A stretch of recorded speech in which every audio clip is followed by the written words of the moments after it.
Hello friends, myself Stuti Christian from the electrical department, and today we are going to see the power system analysis, introduction and per unit representation, which is one of the method to represent the power system quantities in a very meaningful, informative form so that it will provide the ease for the power system analysis. Basically, we know that power system can be divided in three basic components: generation, transmission, and distribution. Generation occurs at 11 kV, and from then it should be step up to the higher voltage level, because the transmission at the higher voltage level is economical and beneficiary.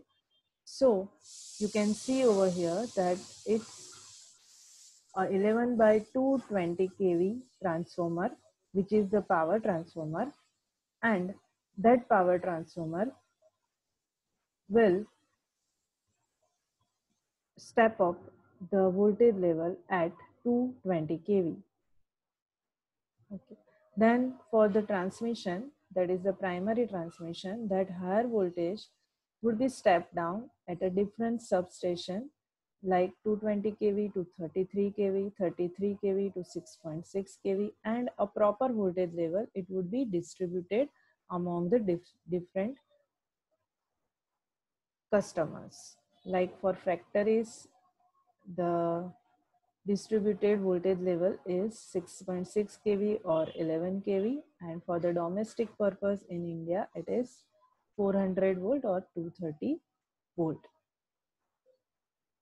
So generation, distribution and generation, transmission and distribution itself consists different components. So basic components of the power system are generator, transformer, transmission line, distribution line, the load. At the load side, for a reactive power compensation, the different devices are connected. Then it can be shunt VAR compensator or series VAR compensator. Once we have the components of the power system network, we have to monitor, control and procure its working of the power system network. So for that, different functions for the power system analysis are monitoring the voltages at different buses, real or reactive power flow at the buses, design the circuit breaker. Whenever there is a fault condition, we have to disconnect the faulty part so that it will not affect the healthy part of the power system network. For that, the circuit breaker should be designed at a proper voltage, current, power ratings. For the future expansion of the existing system, you must have to analyze the recent power system network. In a different fault condition, what would be the fault current? That should be also analyzed. And in case of the disturbances also, you have to analyze the power system network so that the proper steps would be taken for the stability, for the proper functioning of the given power system network. In this particular subject of power system 2, we are going to concentrate the area of the power system analysis, that is the fault analysis. Basically, power system analysis can be broadly divided in three areas: power flow analysis or load flow analysis, short circuit analysis and stability analysis. We are going to concentrate our discussion throughout the subject for the short circuit analysis, that is in another term the fault analysis. In short circuit analysis, because of the short circuit, generally there must be the very large current in the system. So there is a multiple increase in the current and it will form the abnormal system. And we have to find that magnitude of that fault current so that we can secure or we can provide the protective devices of the proper rating.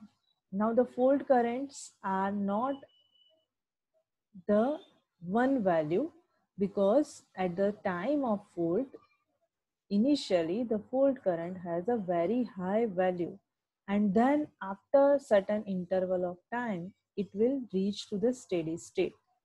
So in further chapters we are going to see the phenomena of the fault, so that we can better understand that how the fault current varies in a particular interval of time. So we must have to provide the protective devices and the disconnecting system which can able to withstand the high initial magnitude of the fault current. So basically, in short circuit analysis, we are going to see the design of the circuit breaker which should withstand the high magnitude of the fault current.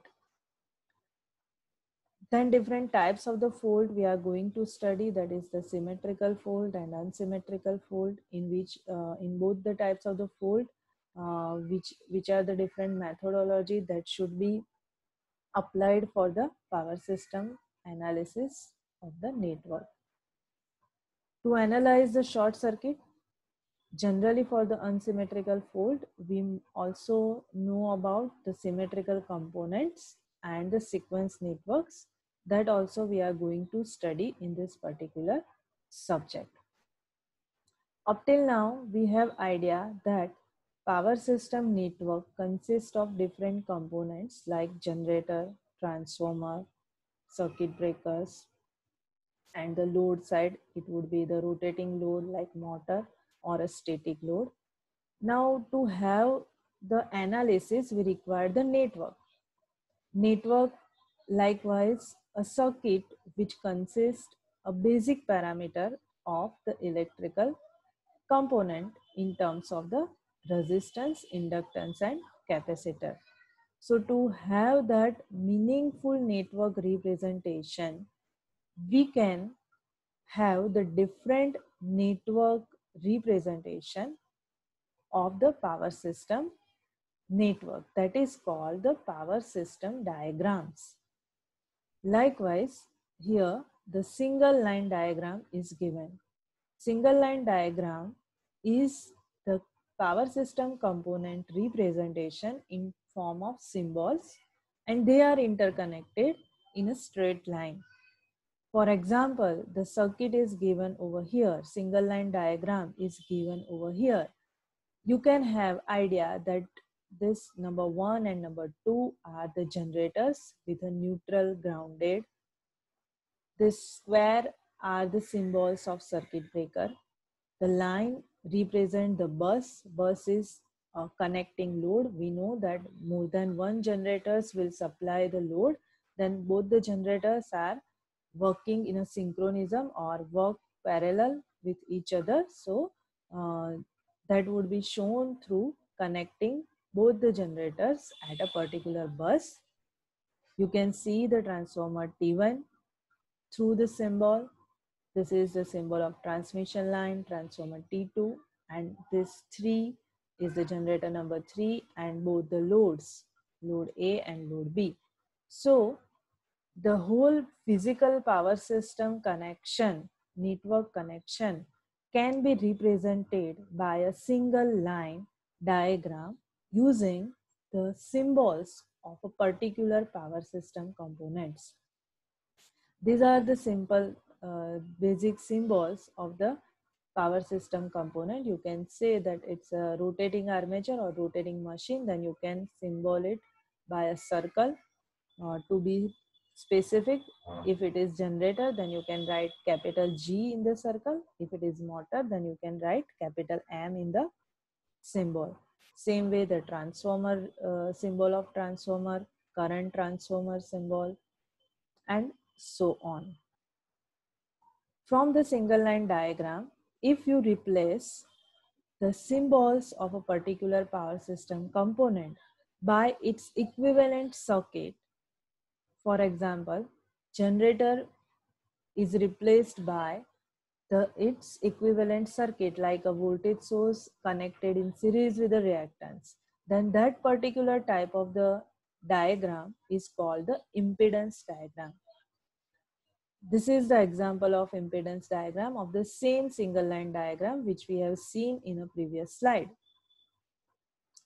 In impedance diagram, you can see both the generators are shown as a voltage source connected with in series with its own impedances. Then the transformer is represented by its equivalent circuit with magnetizing circuit. Transmission line is represented by the pi representation. Again, the transformer and motor is also a rotating machine, so it would be represented by again a voltage source in series with its impedance. Again, if we simplify the representation, then the main thing is if we neglect the resistances in an equivalent circuit, then it would be converted into the reactance diagram. So in reactance diagram, all elements are represented in terms of the reactances only. Also in reactance diagram, the line charging and the magnetizing circuits are also neglected. So compared to the impedance diagram, the reactance diagram is more simple to analyze, and that particular thing makes the analysis easy. Now for reactance diagram, you can see every component is represented by its corresponding reactance, but every component, either it is generator, transformer, all have a different power ratings. So we must have to normalize the rating, or we must have to provide a specific reference based on which the reactance of each and every component should be defined. So for normalizing that particular reactances, the method used is called the per unit system. A key problem in analyzing any power system network is large number of transformers, because transformers we know that it will change the voltage level from primary side to secondary side. Either it would be step up or it would be step down.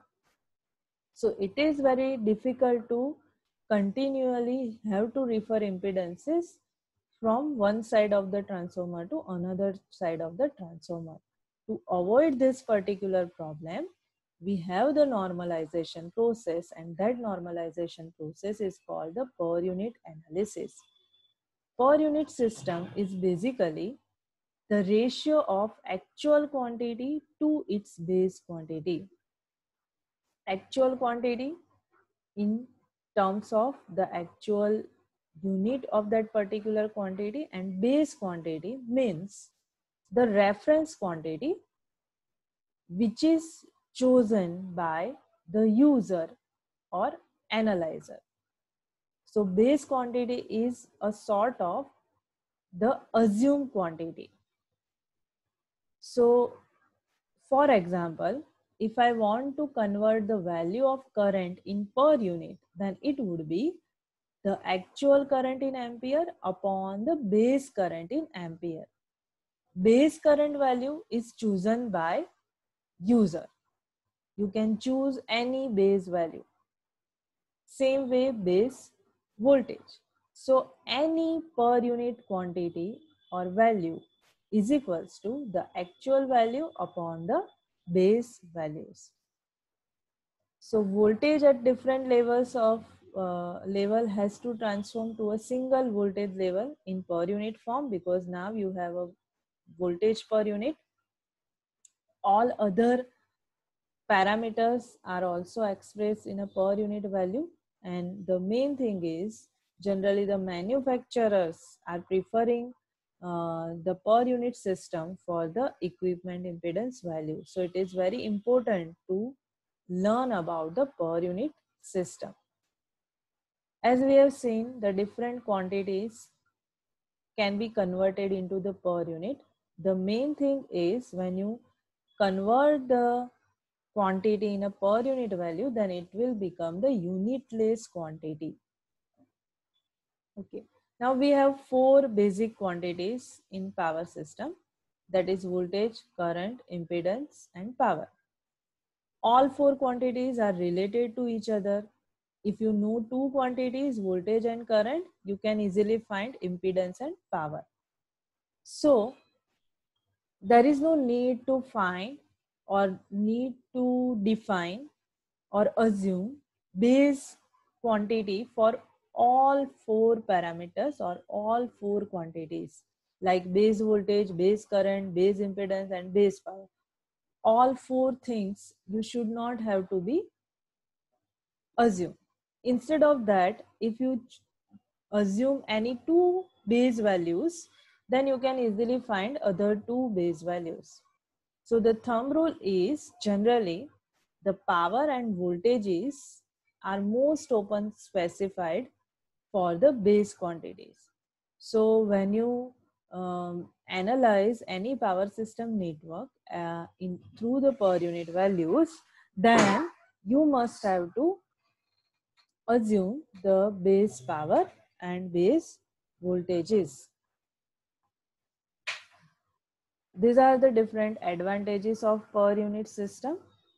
The basic thing is the circuits are simplified because the representation is restricted in a reactance diagram. Also, when a per unit system is used for the representation, the machine parameters will fall in narrow range regardless of the machine size. Also for the transformers, if you choose the proper base voltage levels, then the per unit reactance remains the same referred to either side of the transformer. It means per unit reactance on primary side would be exactly equal to the per unit reactance on the secondary side.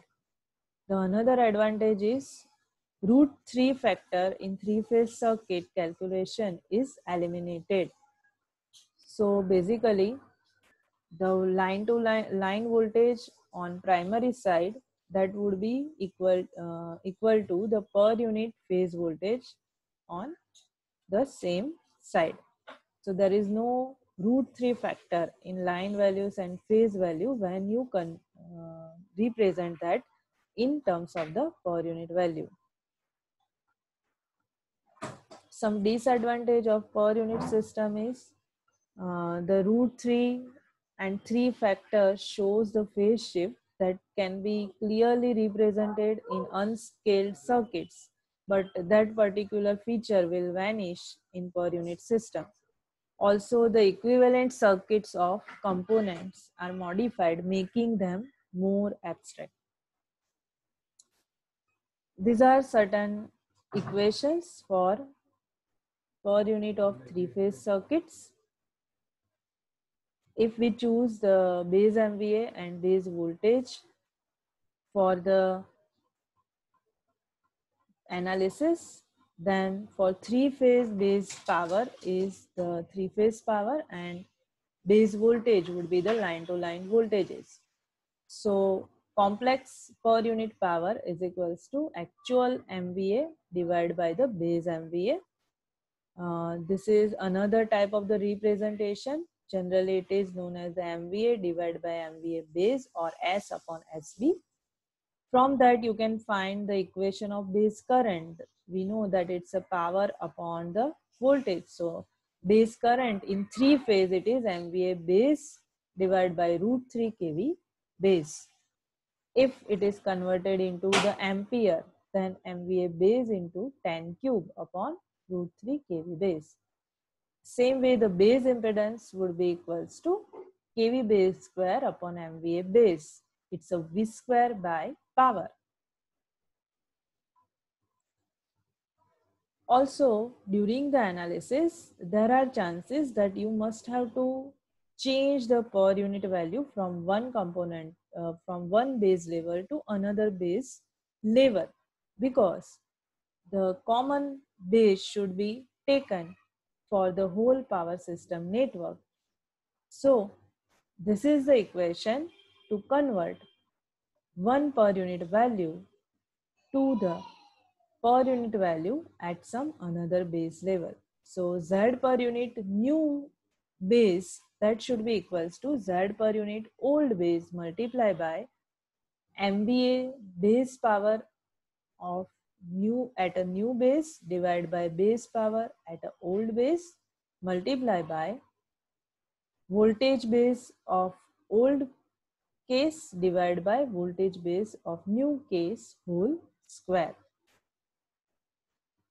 This type of the equation is used when you require the change of the base. For example, generally as I have told that the per unit impedances are mentioned by the manufacturer. So for example, the generator rating is given as 0.5 per unit. Then that per unit value is actually according to the base voltage taken as the rated voltage of that particular generator. So if generator is of 5 MVA, then 0.5 per unit impedance as the base power of 5 MVA, that should be considered. Per unit quantities for the transformer.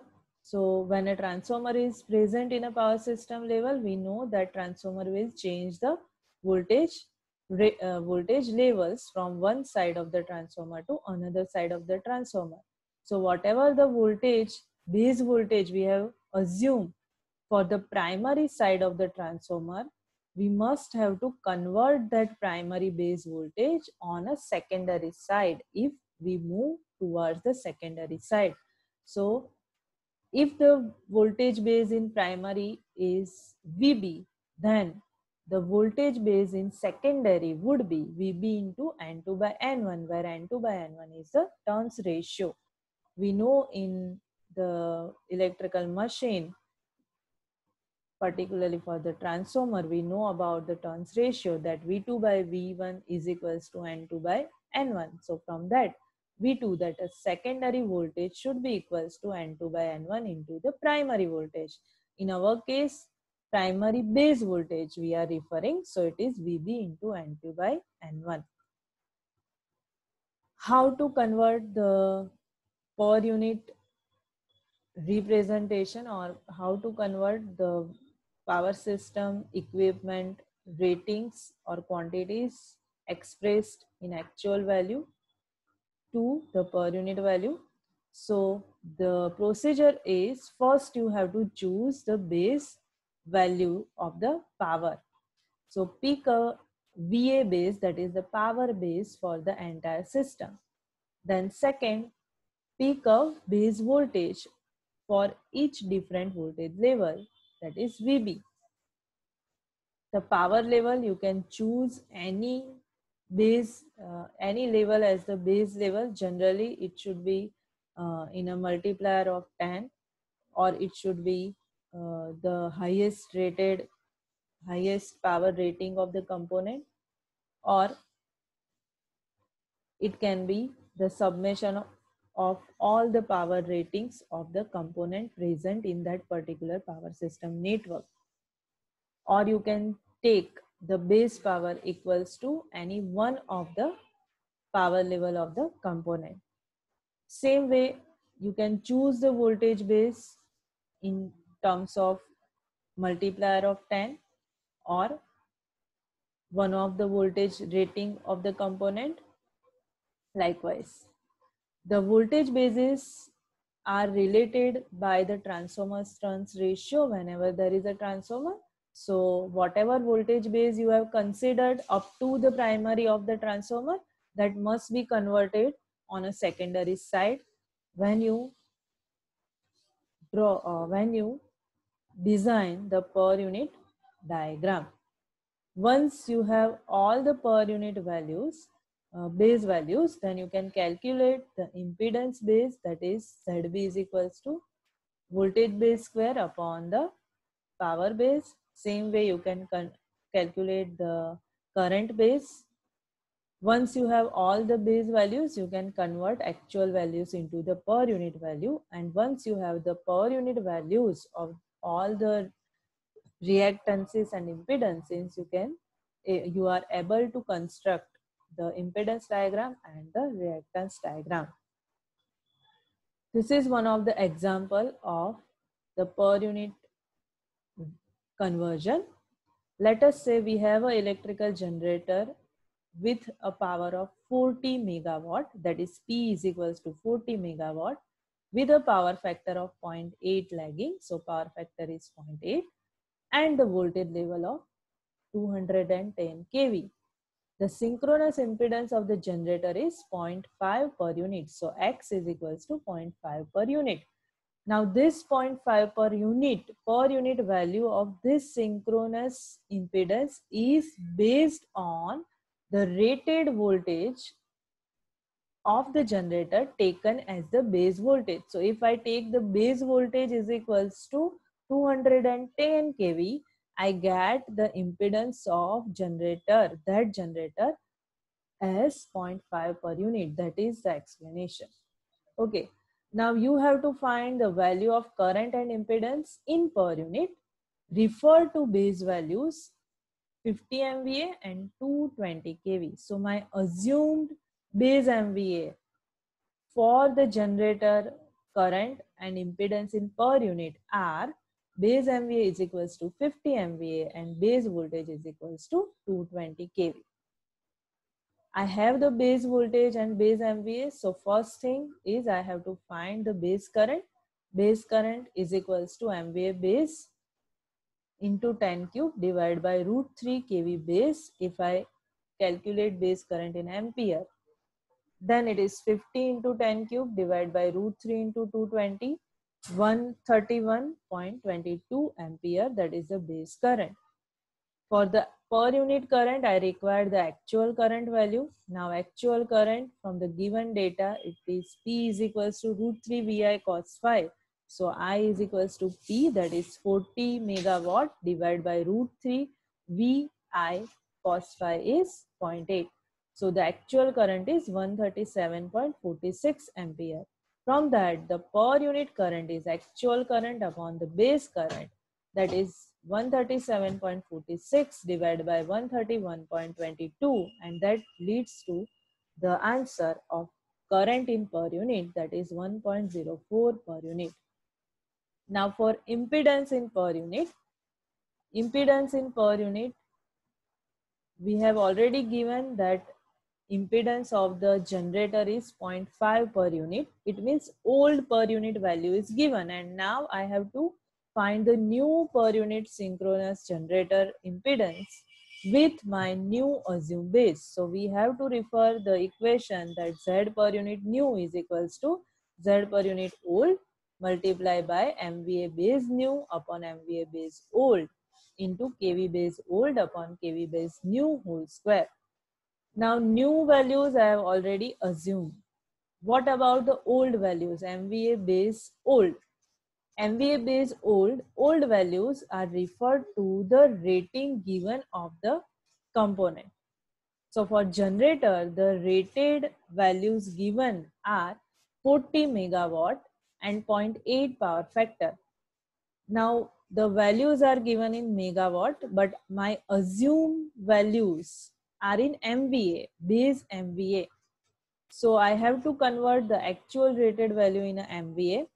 So we know that cos phi is equals to megawatt upon MVA. So MVA is equals to megawatt divided by cos phi. So according to that, it is 40 megawatt divided by 0.8, and that is equals to 50 MVA. So my MVA base old would be 50 MVA.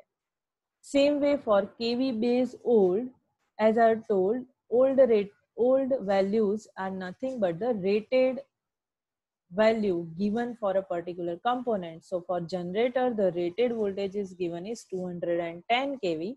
So kV base old is 210 kV. Now substitute these values in our equation of Z per unit new, then it is 0.5 multiplied by 50 upon 50 multiplied by 210 divided by 220 whole square, and which leads to the synchronous generator impedance with refer to the new base value, that is 0.57 per unit. So this is regarding the conversion of or how to calculate the per unit values from the given data. Once you calculate the per unit values, then you are able to draw the reactance diagram which shows the voltage source in series with the corresponding per unit reactance of the generator. These are the references for the per unit calculation.